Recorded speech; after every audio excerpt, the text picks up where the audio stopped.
So I will now pass over to Mr. Duncan Roberts, who is the head teacher of Maple Cross School in Hertfordshire and who's going to lead this presentation. Duncan. Thank you very much, Judy. It's a pleasure to be here, and thank you to the Rees Centre for having me. Hopefully everyone will find this useful and informative. There's a whole range of audience, so it will be general in some areas, but hopefully applicable in terms of principles. Okay, so just clicking through. A little bit about me. I think context is always useful, and this does hopefully explain and give some information as to the journey the school's been on. My name's Duncan. Here's me as one of a group of learners. I had a philosophical symposium at my school, and it was called Practice in Theory. It was about, yes, the theory is very nice, but what does that look like? And I think that's hopefully going to be the theme of this discussion. There I am. As a head teacher, I have 3 very simple non-negotiables, which are honesty, reason, and possibility. I think with those 3 things, you can have strong and effective relationships. And I hope also that will be a theme as I continue the talk. Why attachment? Well, I'm the head teacher at Maple Cross GMI in Hertfordshire. We're junction 17 of the M25, and if you ever listen to Radio 2's traffic report, it's quite often where the traffic trams either begin or end. We're a school, a maintained primary school with a nursery and an on-site private preschool. We have a range of different needs, a lot of the things that you'll be interested in, and generally it's recognised to be a deprived area. We have a good Ofsted, and you're welcome to look at the school's website in November 16, and we have what I believe are very strong research credentials. That's because I think at the core of our practice in school is the idea that we are all learners, and that is promoted from the top down, from the child to the head teacher. In my school, with the rest of the staff and the children, we developed what we call our learning attributes. The 5 of those attributes are there for you to see, and I'll use those to explain why we got involved with attachment. Like all of you, I'm sure, in terms of values, we want to make a difference to all the children at our school. We are committed to do that. That's our role, and that's our moral drive. But in terms of integrity, we recognize we weren't. There were children that we weren't having an effect on, that we weren't getting through to, and we felt there must be something more we can do. In terms of communication then, what do you do when you don't know how to do something? We tell all the children, we ask, we investigate, we find out, and thank you very much. And I'm very lucky to Jill Litchfield and Felicity Evans. Jill leads the Delivering Special Provision Locally, Section 9 in Hertfordshire, and set up with Felicity Evans, the Hertfordshire Virtual School Lead in Hertfordshire, an Attachment Awareness in School project, which sounded fantastic. So we signed up, we went to the attachment awareness training, we listened to all the theory, it made sense, let's do this. But to do something does take a risk. So there was an element of risk because we were challenging some of our very deeply held beliefs and schemas about behavior, about responsibility, the responsibility of the child, the community, and ourselves as leaders. With all of this, to take it forward, we had to have a positive mental attitude. Okay, so what did we do? In terms of communication, we had been to the training. We listened to Kate Cairns Associates, who led the training in DSPL 9, and we learned an awful lot of knowledge. We disseminated that knowledge. We shared that information with everybody in the community. That meant the teachers and the LSAs, we call our learning support assistants, you may call them teaching assistants, at inset, at regular briefings, at CPD reflection. We modeled this as leaders. We trained our MSAs and included some reflection sheets for them to do during behavior incidents, so we could see what were the emotions happening in the playground, what was happening in terms of the behavior, what was being communicated to us by the behavior that MSAs were experiencing, and what was their role in that. We did assemblies, we did work with the children in terms of working classes, workshops, and it linked very much to some of the other work that we've been doing in terms of metacognitive approaches. I trained the governors at 3 different sessions, and I worked hard to engage the parents through workshops before and after school, evening, repeated these workshops and took feedback on. And I cannot stress heavily enough how important these relationships were. At the crux of all of this, I believe, is this importance of relationships. Now, I'll go off on a slight tangent here, just to reinforce that.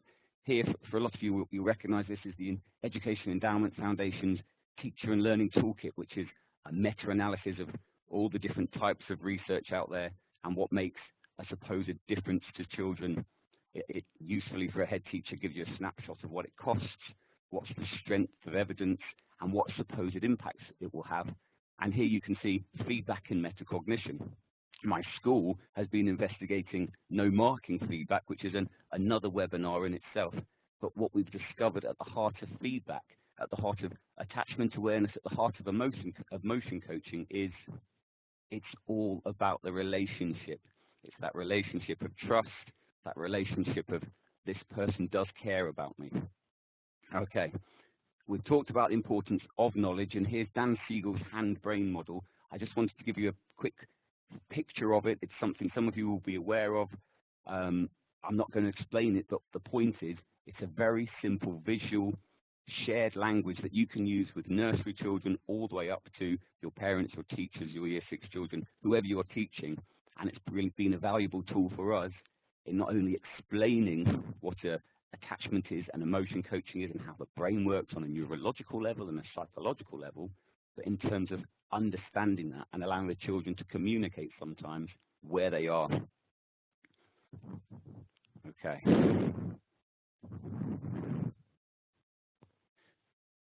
Does it have an impact? I'll let you read these 5 post-it notes from a reflection session I did with some parents. I'll give you a few moments just to digest some of those. Now, even if this was the only impact it had, I think you can see this was some powerful for the parents that engaged, for the parents that were interested. There was some change in their practice. It wasn't a case of, oh, yes, I've always done this, I agree. It was, oh, I hadn't realized that I could do this. And one anecdotal case study, one of the parents who wrote one of these, before they wrote it down, it said to me, I'll be honest with you, Mr. Roberts, I thought this whole thing was a load of cuddly rubbish. Children need discipline. But then look what they're writing now. So it has an impact, and you can have an impact in the thinking of parents outside of your school. We can talk about how we engage parents later if that's a topic. So I'd love to learn from a lot of you how you are engaging your parents. There must be some shared best practice there. Success in general, I'll give you some bullet points. We do have a calmer, more knowledgeable and empathic staff, and that drives the ethos and the culture of the whole community. It has an impact in terms of everyone's well-being. I think it's incredibly important that we're all in that calm space, and it promotes positivity in the whole school. As you've seen, there was some positive parental feedback and understanding. The parents who were engaging were really understanding the logic and therefore were more, I think, sympathetic to some of the challenging behaviours that they were aware of. We do, if you like the data analysis side of things, and yes, it has a place, we have a reduction in recorded behaviour incidents. What we record significant behaviour incidents on SIMS, and you'll all have your own management systems, and they're reducing. We are managing things effectively, and it's not getting to levels that it had done historically. And to reinforce that, a point I haven't made yet, this is not just about the children with trauma in their lives, with attachment in their lives. I truly believe that this is applicable to every child in your school. I'll take it a step further, every learner in your school. And as you know, everyone in my head is a learner. This applies to everybody. So yes, we've developed as a school self-aware, self-regulating pupils who are more ready for learning. But I can say the same about my staff and the same about my governors and the same about my community. We have a greater staff interest in attachment awareness, yes, but in research in general. I would claim, and I think I've got strong evidence to back this up now, that historically we've been a research-led school. Very good, sounds great. We're pushing, and I believe we are a research-leading school. We want to be doing the very best we can for children, for our community. all looks great, doesn't it? All sounds perfect and exciting. Well, there are challenges, and learning is only possible through challenge, so that should be expected and embraced. I'll go through a few of the challenges we've experienced, and there may well be more conversation later. One of them is the hard to help parents. I have to cross out the word reach and write the word help there. The harder to help parents. There are some parents who we find very difficult to help for a huge number of reasons. Let's be honest, a lot of these parents will have suffered traumatic incidences in their own lives. We're just dealing with, in terms of brain development, children in adult bodies. So we've got to stop. Like, at 18 isn't magic. At 18, things don't suddenly become the responsibility of the parents other than in law. What we are trying to do is develop ways of engaging those parents. And one idea that the parents gave me at the reflection was an idea of, let's video some of the children of the parents who we're trying to engage and put those on our YouTube channel, which is privately accessed, and therefore there's a reason for them to engage with something on the website. The other point to say here is, even if you're not engaging the parents, you can still engage the children, and maybe sometimes route one is the best. We can't always, as much as we will never give up, we can't always think we're going to be successful there. The image of balance is probably the biggest challenge I face in terms of manageability. I am driven theoretically and practically and ethically and morally to do this and to do the best I can for every pupil and to include them. But in practical terms, I have a responsibility to my whole school, and there are times when I want to drive an intrinsic approach to learning, an intrinsic approach and understanding, inclusive approach to my school. But when that starts to impact to a point negatively on the rest of my learners, on the rest of my community, there is always that contextual question: when is it time to stop this for a moment, to become extrinsic? And I don't think I can answer the question exactly, but to say you've got to judge that in terms of your own context, your own well-being of your staff, your own well-being of your school, the success of your school in terms of you've got to keep passing all the other things which we realise in practical terms schools have to do. So it's a challenge, it's a balance, and you've got to apply reasoned, in-the-moment thinking to make those decisions. The final, well, I've got two more. One more with parents. Yes, there are the parents that are hard to reach. There are parents that are easy to reach, but have a very fixed mindset on behaviour. If you want to go down the Piaget line, they are assimilating parents.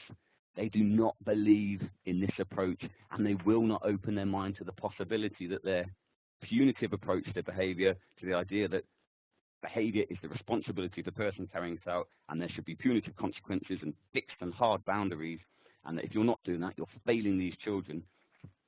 Those parents will exist, and I don't know if I'll ever get through to them. I never stop trying. We work with ongoing narratives, we work with ongoing reasoning, but sometimes reasons aren't enough to challenge a fixed narrative, and I accept that. What I don't accept is that I have to change my beliefs and my values to accommodate a small part of the community, and having the whole community on board in general means that I can easily manage the naysayers.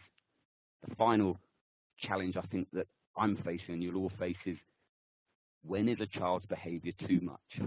For a mainstream school, when you've put everything appropriate in place, you've taken all the advice, when is a child's behaviour too much? And I can tell you, I don't know the answer to that.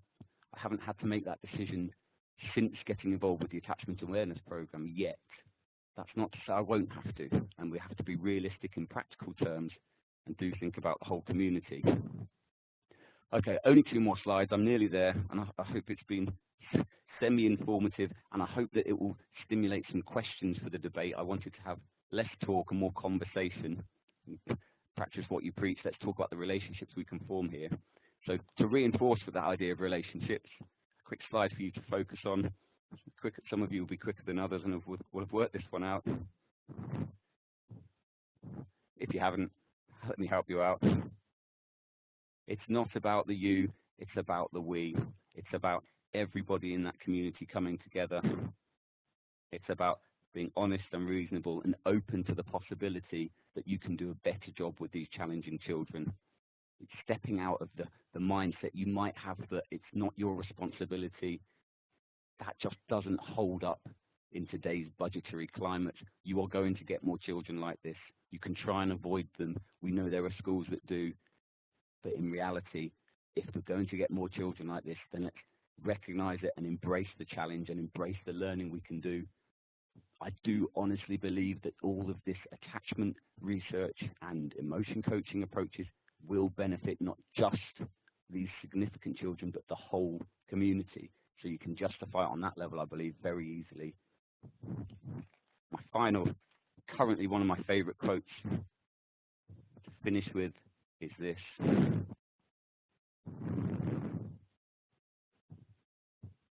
But my final point would be to say, it's not just going through this motion, it's not just doing this idea of being calm, it's making sure your staff and your community understand why we stay calm. And the evidence is there psychologically, neurologically, philosophically, and educationally that a calm and caring school is the best place for all the learners. And if you're like me, that means everybody. Okay, that's just about me. I just want to say thank you. I cannot recommend enough the attachment awareness approach, and I know that Julie and Helen are going to talk about that and some incredibly exciting opportunities to be involved in research. So over to Helen, I believe, or Judy. Who are we going to? Thank you very much indeed, Duncan. That was very helpful. Apologies to those suffering with sound problems. There's almost nothing we can do at this end to check out what's exactly the problem with at your end. However, do look at the comments in the chat box, which are helpful. Does anybody have any specific questions or comments before we move on to the wider Simpson context? If you could just put anything in the box that you would like to ask or comment on, then we could maybe take a couple of those before we move on to the wider context. Anybody want to offer anything? No? Okay, well, maybe we'll come back. Oh, I'm also very interested in the policy side for school. So the policy at school level and behaviour policies. Okay, that's any comment you want to make, Duncan, on behaviour policy? Absolutely, there's so much I could say, and it's hard to condense a few years of work and thinking into a 10-minute slideshow. We don't have a behaviour policy at my school. We have a learning behaviour policy, which drives the idea of metacognition, and we use all sorts of other vehicles like de Bono's hats and Bloom's taxonomy of learning. And I think, therefore, this absolutely complements that approach. You know, in de Bono's hats, you've got an emotion hat, you've got an obstacles hat, you've got a sort of problem-solving and facts hat. So that if you're interested in the emotion coaching side of things, which is a vehicle of attachment awareness, would absolutely mirror the idea of emotion coaching. Name the emotion, the feeling, recognize the obstacles and the barriers in place, or the non-negotiable in terms of behavior, and then work out how you can solve that for the future. So I think it's easily solved. My one suggestion with behavior policies is keep them vague enough that when you start making changes in a school, you don't have to suddenly start changing the policy, but within, yeah.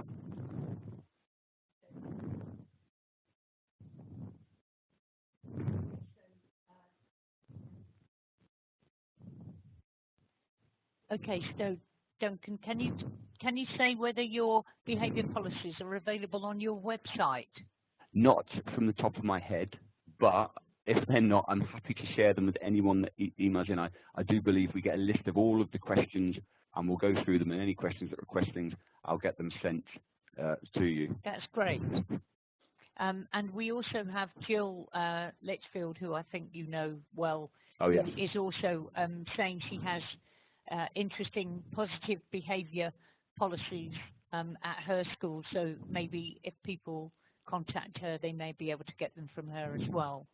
Right, thank you very much. I'm going to pass over now to my colleague Helen Trivedi, who's going to say a little bit about the Simpson programme and then we've got more time for questions.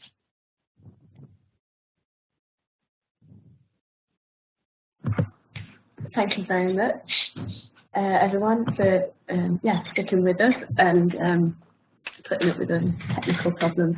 So the Alex Simpson Attachment and Trauma Programme in schools is a programme that designed its aims are to raise awareness and understanding of the impact attachment and trauma have on children's education, develop the skills of teachers and all the other staff in schools to in strategies to better address the needs of these children.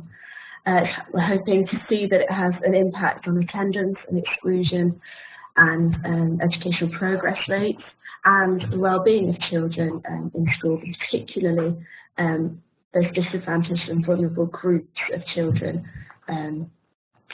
The programme is also aimed to identify effective approaches to address attachment and trauma in schools and build an evidence base to schools and others to draw upon in decision making and resource allocation.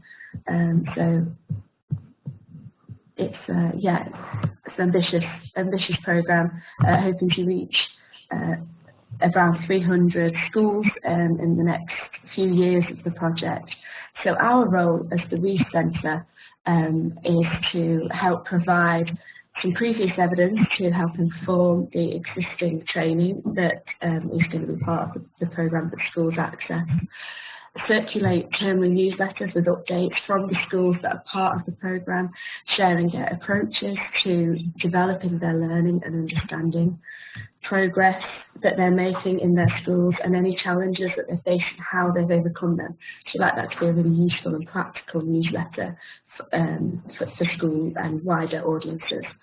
We plan to host these webinars termly with the aim to engage a wide audience. As Judy kind of indicated at the beginning, we know that not everyone is able to get out of the office, get out of the school, get out of their working day to go and attend a seminar that's hosted somewhere. But these webinars allow you to access that at the end of your working day or from home. So we're hoping to do that termly with a number of different speakers, and again making it as relevant and engaging as possible. We are going to have a role in analysing data from schools that are involved so that we can increase the evidence in an ongoing way. And we want to share findings with the schools, with local authorities. We'll get the Department for Education involved, and Ofsted will be included in our dissemination activities, and the Children's Commissioner as well. If your school is interested in taking part in the Alex Simpson Attachment and Trauma Programme, you can contact your local authority virtual school head in the first instance, and they can get in touch with us at the Rees Centre, and hopefully the programme will start in your area. Thank you. Thank you very much, Helen. I'm just wondering if anybody's got any questions now or comments, either on Duncan's presentation or on our Simpson programme more broadly. We'd love to hear from you. We'd like to hear about things going on in other parts of the country which have any resonance with this work, or your particular activities that you think are related to it. Any comments, any thoughts from anyone? Please don't be shy.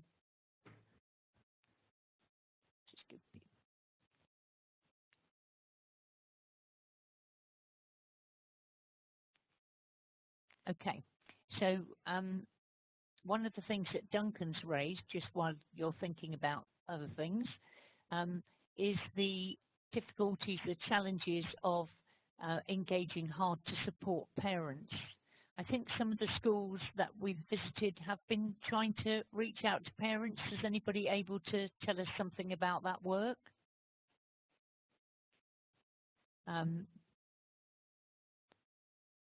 Any thoughts on engaging parents? Right. Sarah is asking if the virtual school should invite you to the training or complete the training. What has tended to happen is that groups of schools have worked with their virtual school to decide on a training pattern. We don't actually provide the training for the Rees Centre, neither do we accredit trainers. We really try to make sure that the trainers that are being used meet the criteria in terms of quality, in terms of coverage, and in terms of track record. And then the Rees Centre is involved with collecting the data. We undertake pupil questionnaires, staff questionnaires online, and visits to a subgroup of schools in order to collect more detailed data. So that's how it works at the moment. In the first instance, if your school is interested, the best thing to do is to contact the virtual school, but you will need agreement from perhaps a group of schools in the area. So we have got one suggestion here. The difficulties of sharing good practice when everybody's doing their own thing. That's one of the purposes of these webinars, is certainly to try and extend the sharing of good practice as much as possible. And we hope that some of you will have got some new ideas today about things that you can do and challenges to watch out for. Right, running parent workshops. Anybody got experience of running parent workshops on attachment?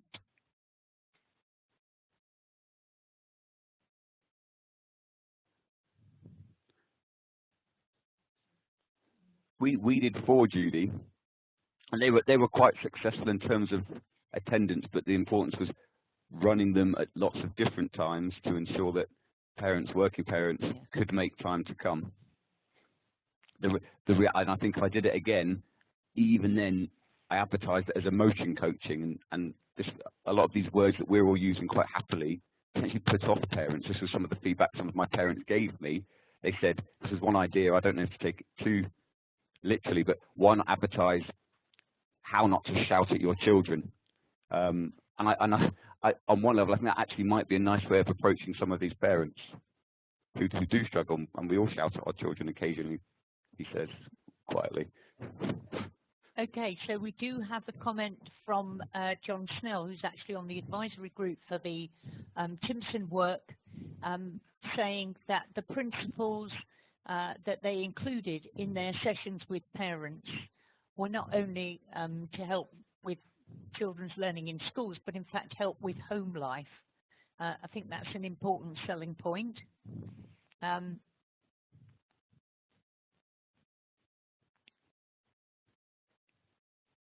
Any other points that anybody wants to raise? Okay. Richard from Bath Spa has said that he has 4 to 5 schools contacting him each week about attachment training.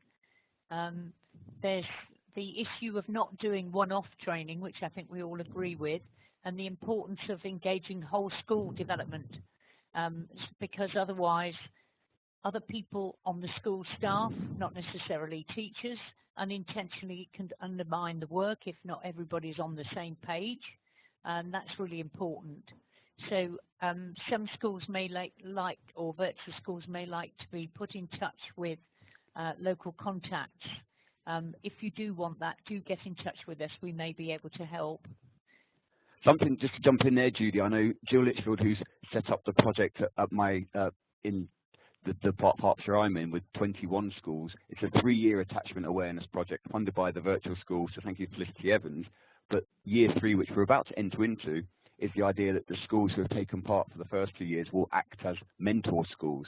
So we'll be that almost that team teaching school to support schools new into hopefully an extended version of the project, which I think is a brilliant idea, and is another way that you may be able to access attachment awareness and have some real life experience and support alongside you. And Craig has been in touch from the PR Union Brighton. Craig, you probably already know this, but if you scroll up the chat box, you'll find somebody from your virtual school logged on earlier on who might be able to help you, put you in touch with those who are interested. Right, now we've got comment from the Lincolnshire Virtual School. Care to learn. recruiting carers who will be education champions. Okay, this is a really interesting model. The Fostering Network ran a program on education champions across London who were experienced foster carers who were supporting other foster carers on educational matters. For example, attending PEP meetings with them or helping them to challenge the school on the use of Pupil Premium Plus, trying to get the best for the young people in their care, sometimes supporting them on higher education applications or other things which we all find difficult to navigate around the education system. So that's come from Lincolnshire, but that is a program which is running in various different places.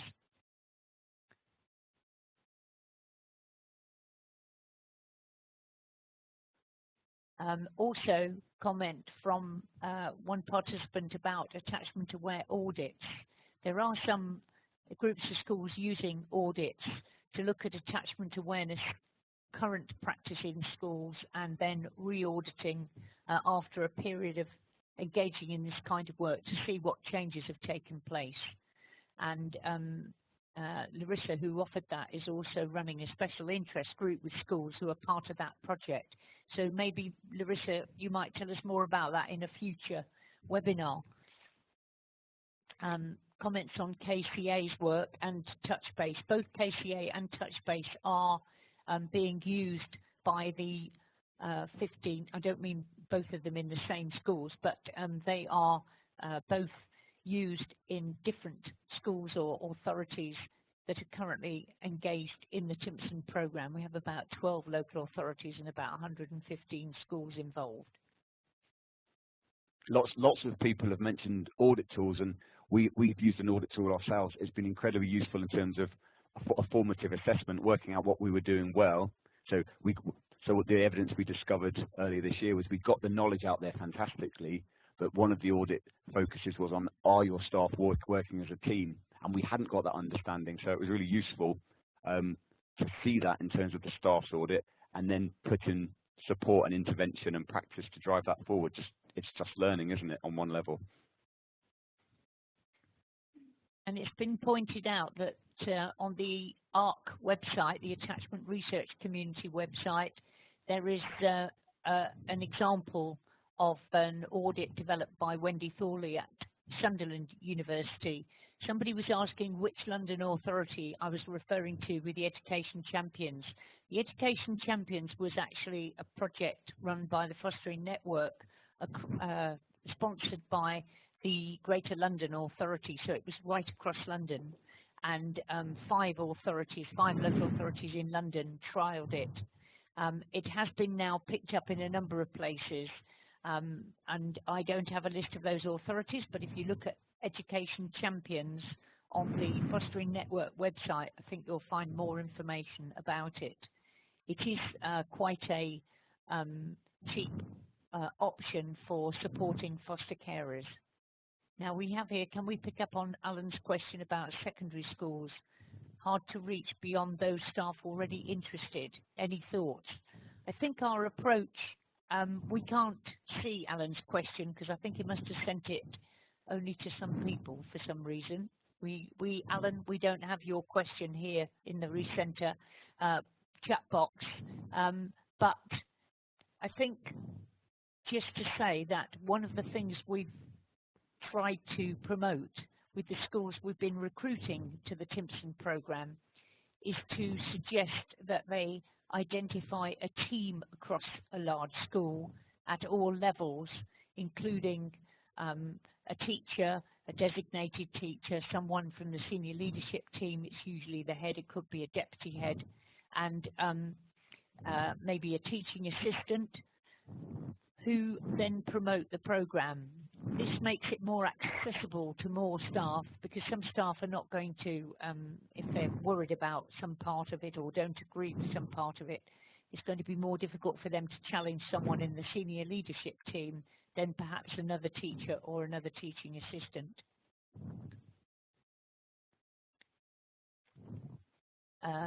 Okay, yeah.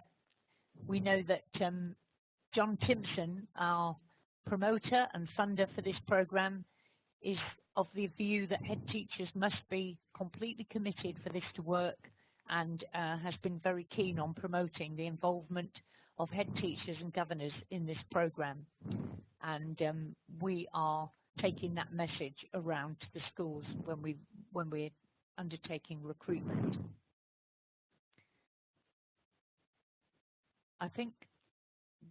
And in terms any of head last teacher, word, Duncan? I think, well, at most schools, as I understand it, lots of things come from the head teacher, and if a head teacher hasn't gone through this training and this understanding, I don't think they're fully going to be able to engage with the process, and may well, I know it changed my practice, so they may well then be undermining emotion coaching approaches by sticking to a very formal, I don't know, quite escalating and extrinsic a way to deal with behaviour. You know, the raised voice, the angry, stern look in the moment, rather than allowing children to calm down. And if staff are seeing that, well, we know the dangers of mixed messages. So I think everyone, as I said, everyone needs to be aware of what this is, and it does need to be built into your expectations as a head teacher and as a school. This almost is a non-negotiable. That's very helpful indeed, thank you. I think we are winding up now. I just want to draw on a couple of things that have been suggested in the chat box and ask you to make other suggestions for the future. We have got several suggestions that we maybe tackle specifically secondary issues in the next one, and I think that would be a great idea to have one which is focused specifically on secondary school issues. There are slightly less secondary schools signing up to the programme, and that may be because of the kinds of challenges that have been identified. Also, just to let you know that on the 27th of June at 4 p.m. we'll be holding our next webinar, and Sir John Simpson will be leading that webinar. And those of you that have heard him speak, which I know include all our colleagues here from Hertfordshire who are logged in, have, I think, experienced interesting things he has to say coming from his management experience. So there will be an opportunity on the 27th of June to look specifically at some of the management side of it and some of the reasons why John Simpson is so committed to promoting attachment work. Following that, we would maybe look at an example of a secondary school that has done a lot of work, and there's one or two suggestions here in the chat box. So we will follow those up following this webinar and contact individuals if we've got your contact details, if you've registered, and that will enable us to maybe pick up on some of these issues at the next couple of webinars. So thank you very much, particularly to our speaker, Duncan Roberts from Hertfordshire, and also to my colleagues here in the Rees Centre who've been trying to make sure that you can all hear, see, and participate. And do please get in touch if you have any other suggestions for these webinars, which will be running now once a term at this sort of time of day. Thank you very much for your participation, and hope that your work in this area continues to flourish.